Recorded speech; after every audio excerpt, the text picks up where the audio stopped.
All right, bro. This my last one. Yeah, man. All these wrestlers damn near interchangeable. What's the difference between Buddy Murphy?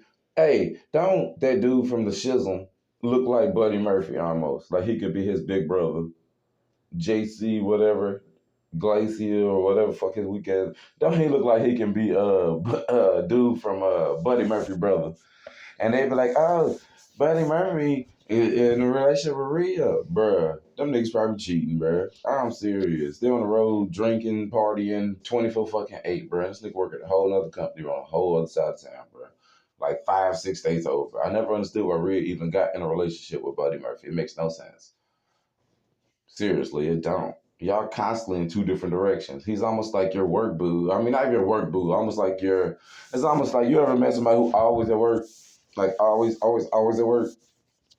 That's the equivalent of their relationship. And Dom is like next to her all the time while she's always at work. Yes, it makes no sense that she even hopped in a relationship with him. Watch that shit on last for like within the next 5 years, y'all see that shit breaking up.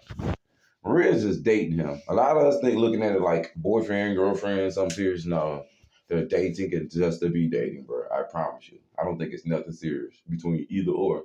Buddy's not madly in love with her. Maria's not madly in love for him. It's nothing like that. She was more in love with her first boyfriend, that black dude with them dreads that used to wrestle in AEW.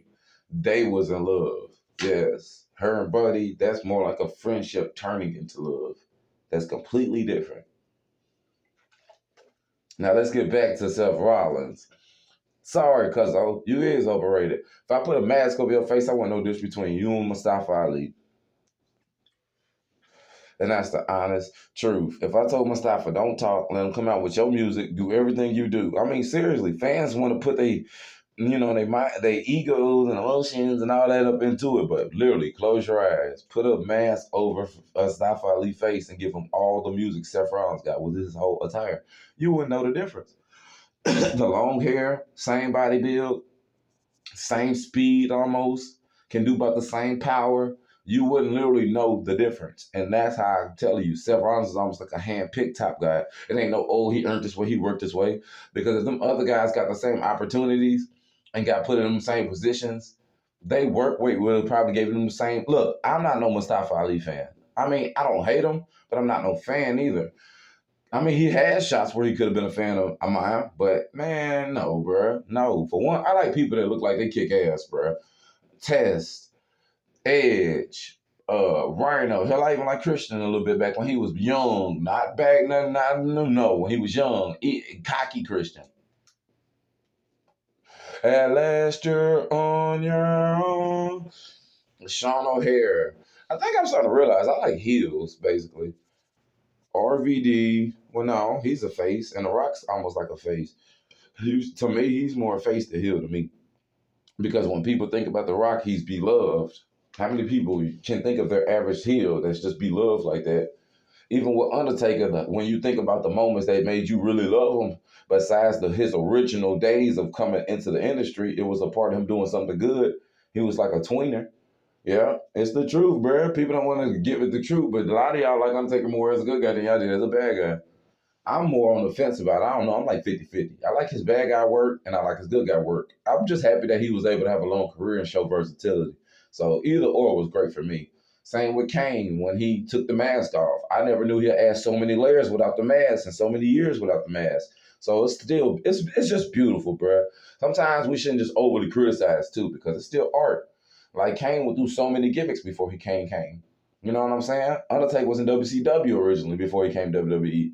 So you know what I'm saying? You gotta fall sometimes and get back up. Stone Cold was in ECW doing too much of nothing. And then he come to WWF, he the hottest thing smoking. Sometimes you gotta sit still for a little while until you get that shot. I'm telling people. I tell my girl all the time because we stack and save our money and whatnot. And I tell her be patient on the moves that we make. Sometimes you literally gotta sit still, bro, before you blow up. It might even be longer than you expect.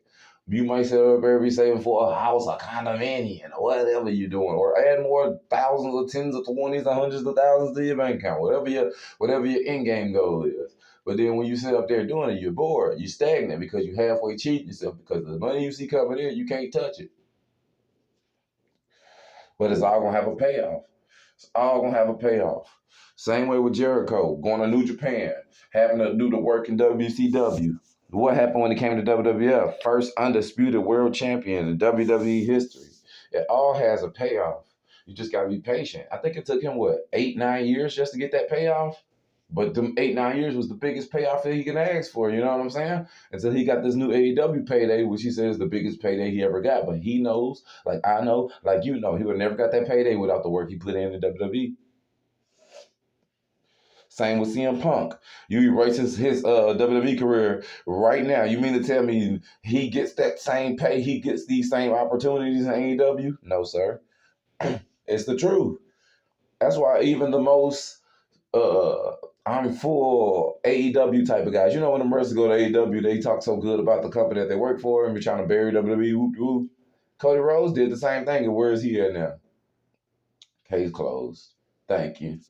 Because when that money get to talking and them contracts and them opportunities get in front of you, you took the company line as long as you can. Just like my girl, she's assistant manager, close to being a GM. The minute somebody knocks on the door, it comes to your shop and your business and your chain and be like, hey, bro, I'm giving you the GM spot.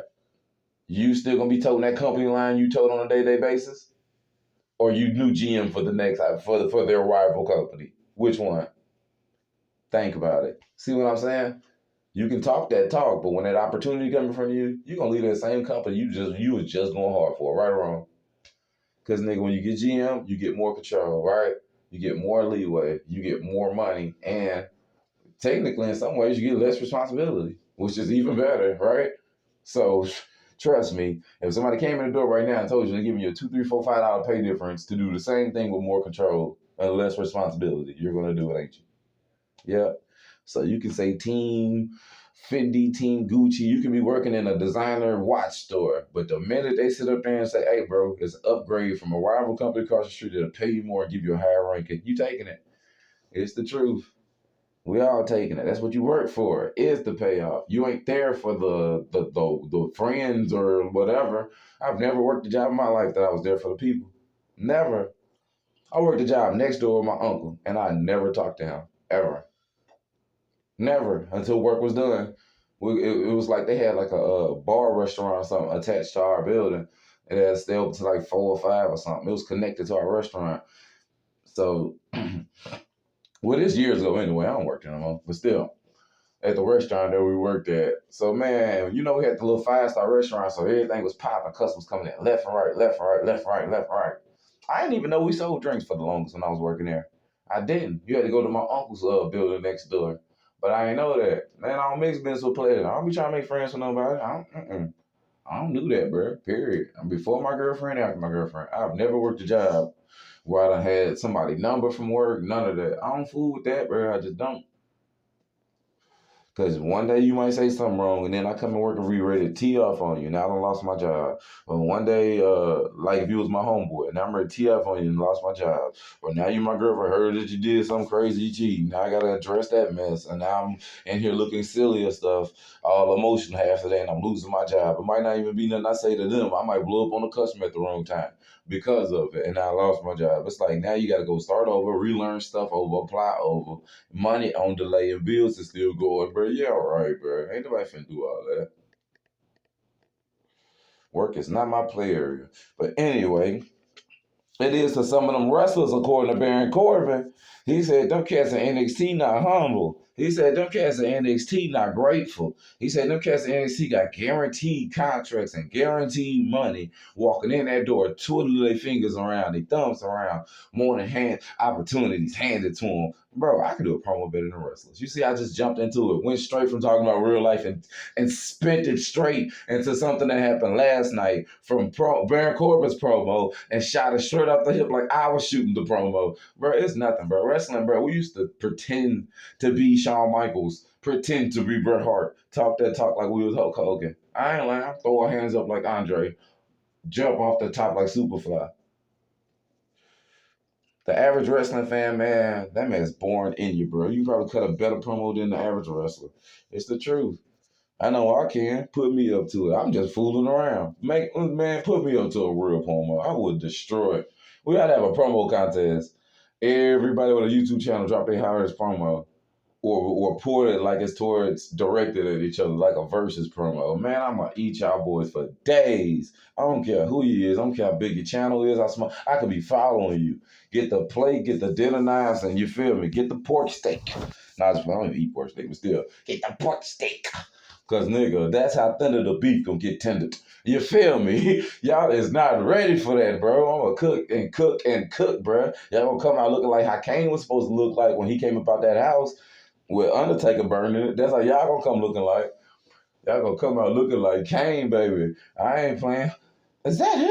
Soon as the mask came off, that's gonna be y'all. Y'all ain't ready for that. Y'all ain't ready for that Oscar smoke. It's funny, all the years they made Oscar job talking about, are you ready for Oscar? Oscar don't even say that mess no more. They done beat the catchphrase out of Oscar. Fuck. I ain't lying, bro. She ain't even ready for herself no more. Champion and all currently. And I messed with Rhea Ripley, but I had to call her out. Who in the hell is your number one contender? I'm tired of you getting the same passes that Bianca Belair had to get buried for on a weekly basis. Who are you fighting next? You can't keep hiding behind this dom shit in this faction. You're the only one in the faction with the title. Defend it. Find some opponents. Make up a beef backstage. I don't give a damn what you do. But don't have no dry ass title run. The same way they talking about the WWE Raw title barely get defended. Hell, you're the SmackDown Women's title. Make champion. Make history. Defend the SmackDown title on Raw for the first time in God knows how long. Hell, the belt ain't even supposed to be there. Do something with it besides walk around with it. Shit. And I fuck with you, real. You one of my faves too. Just like a Bianca, just like a Sasha. All of them. I rock with thumpers. Jade, I rock with thumpers. I don't care about their muscles, none of that. If you can thump, I rock with you. And you ain't corny, I rock with you. I used to rock with Becky Lynch when she was the last kicker, but then she started talking too damn much. Shit, just like Edge. He was my nigga when he wasn't winning World Heavyweight titles. Then he started doing all that pervert shit. And he kind of started throwing up the horns too much. That Illuminati satanic shit. I wasn't rocking with it. Fuck that. I'm sorry. Like I tell people, he was a better Intercontinental champion, a better tag team champion. Hell, he was a better non-champion back when he was in the Brood when he didn't have nothing that he was when he was a world champion. Fuck what y'all talking about. And even think about the way he became world champion. Cashing in is the corniest shit ever, bruh. You got a whole man doing a match against a whole nother man at the main event. That match probably going, what, 15, 20, 25 minutes strong? You wait until they kicking the shit out of each other the entire fucking time. And then the last 2 minutes, you run down the ring with a briefcase, all shooken up like you just doing something, hand it to a dumbass ref, run down the ring, do one move, and walk out with the prize that these two men spent almost 20, 30 minutes fighting for. That's bullshit to me. I don't like cash in. That's why y'all don't never hear me get hype about Money in the Bank. I don't care about that shit. That's the corniest way to be world champion. Look at Brock's way. He earned that shit. King of the Ring and up. I want to earn my shit, bro. Royal Rumble and up. I want my shit by tradition. I don't want my shit about all that extra shit. I'm for real. That shit stupid as fuck.